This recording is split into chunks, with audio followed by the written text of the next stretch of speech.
Read workbook. इस books में आपको कुछ ऐसे लेसन्स दूंगा जो आपको बहुत काम आएंगे। देखो फर्स्ट पॉइंट है, मैं आपको कुछ ऐसे 10 पॉइंट्स दूंगा जो आपको बहुत यूजफुल तरीके से काम आ सकते हैं। देखो फर्स्ट पॉइंट है कि आपको प्लानिंग नहीं करनी चाहिए अपनी, कि अगर कल मैं ये करूँगा, सुबह ये काम करूँगा, रात को ये काम करूँगा। देखो प्लानिंग करना एक गैसिंग के बराबर है, क्योंकि जो हम प्लान करते हैं वैसे हमारी अकॉर्डिंगली चीज़ें नहीं होती। अब सेकेंड है कि कई लोग अपने स्टार्टअप्स के लिए बहुत सारे फंडिंग इकट्ठा करना पसंद करते हैं, पर ऐसा बिल्कुल भी मत किया करो। देखो आपकी जो पर्सनल फंडिंग्स है उसको अपने बिजनेस में यूज़ किया करो, क्योंकि अगर आप दूसरे लोगों से बोरो करते हो फंडिंग्स, तो आपके मन में एक टेंशन रहती है जब वो बिजनेस कर रहे होते हो कि मैंने उन फंडिंग्स को रीपे भी करना है, इसलिए मेरे को अच्छी तरह से फोकस नहीं मिल सकता जब मैं अब किसी से फंडिंग ले सकता हूँ। तो थर्ड पॉइंट है कि आप ज़्यादा स्लीप करो, और ज़्यादा स्लीप लोगे तो आपका काम इफेक्टिवली कैसे होगा।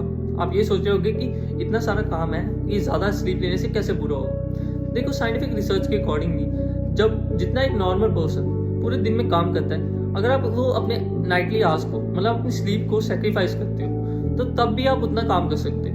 बल्कि आप जब सुबह उठते हो जल्दी मॉर्निंग में उठते हो, आप देखा होगा कि आपका जो मॉर्निंग में ब्रेन है वो बहुत जल्दी काम करता है, जिससे आप बहुत जल्दी लर्निंग कर सकते हो और चीज़ें सीख सकते हो। फोर्थ पॉइंट है कि आपको स्टार्टअप के लिए बहुत बड़ी टीम की जरूरत नहीं है। जैसे कई लोग सोचते हैं मार्केटिंग के लिए पर्सन चाहिए, ऐसा बिल्कुल भी नहीं है। अगर आप सिंगल पर्सन हो, आपके पास आइडिया पैसे हैं, तो आप कुछ भी कर सकते हो। पर्सनल पैसे हैं, थोड़े पैसे हैं, कोई बात नहीं, पर दूसरों से बोरो मत करना। जितनी छोटी टीम होगी उतना इफेक्टिवली काम कर सकते हो आप। मतलब कम रिसोर्सेज को इन्वेस्ट करके आप ज़्यादा आउटपुट रिसीव कर सकते हो।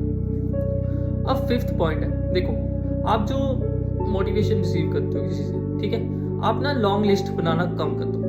Long list in the sense कि आप इतने सारे काम दे देते हो अपने आप को कि आपसे एक काम भी नहीं होता। इस वजह से आप क्या किया करो कि अपनी जो लिस्ट है लॉन्ग लिस्ट, उसको स्मॉल पार्ट्स में डिवाइड कर दो। जैसे 100 लिस्ट है, 100 पार्ट्स हैं लिस्ट में, तो आप उसको 10-10 करके डिवाइड कर दो, जिससे आप जब एक काम को कंप्लीट कर लेते हो तो आपको मोटिवेशन मिलती रहती है कि मैंने इतना काम कंप्लीट कर लिया। जैसे 100 में से आपने एक काम कंप्लीट कर लिया, मतलब आपने 1% किया, और वहीं अगर आपने उस 100 की लिस्ट को 10 में डिवाइड कर दिया और 10 में से एक काम कर दिया, मतलब आपने 10% काम कंप्लीट कर दिया एक लिस्ट का। ऐसे अपने करा करो, जिससे आपका जल्दी से मोटिवेशन मिले और आप अपनी लिस्ट को आसानी से कंप्लीट कर सको।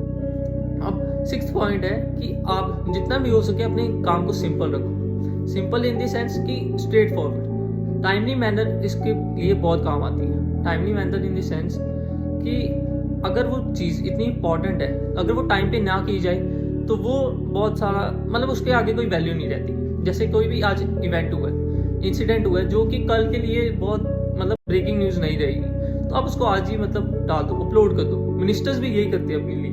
वो जब भी कोई इंसिडेंट होता है तो वो प्लेन अपनी सोशल मीडिया वेबसाइट्स पे ये डाल देते हैं इन्फॉर्मेशन, कि वो ये नहीं देखते कि इसको हमने एडिटिंग नहीं किया। अगर वो एडिटिंग करने बैठेंगे तो उनको 2-3 दिन लग सकती है, जिस वजह से वो इन्फॉर्मेशन की आगे कोई वैल्यू नहीं रहेगी। तो अगला पॉइंट है कि आप मतलब अपने आप को जितना ज़्यादा टाइम दे सकते हो उतना दो। ज़्यादा टाइम इन द सेंस कि आप ना एक टाइम लिमिट सेट कर दो कि 2 बजे के बाद मैं अकेले रहूँगा।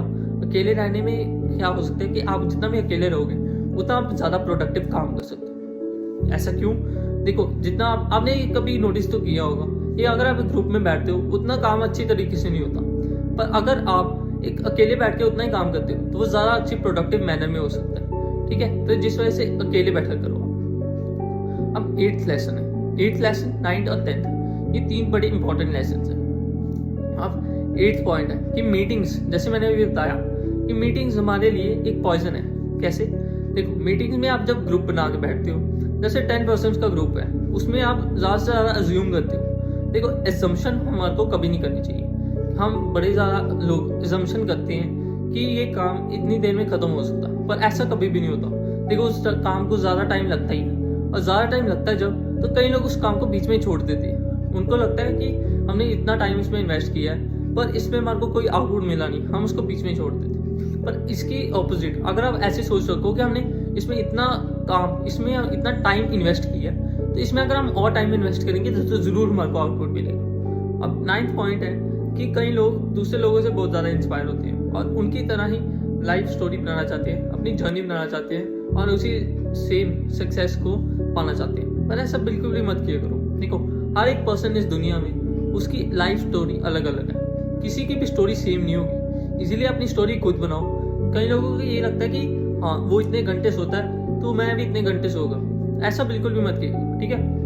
अब 10th पॉइंट है कि आप एक ही टाइम पे ज़्यादा से ज़्यादा एक ही काम कर सकते हो, पर उस टाइम को, उस एक काम को करने में आप पूरी जान लगा दो। जान इन द सेंस कि उसको काम को बेटर बनाते रहो हर दिन। आप ये नहीं कि एक ही दिन में उसको इतना बेटर बना लिया कि अगले दिन आप करोगे नहीं, ठीक है।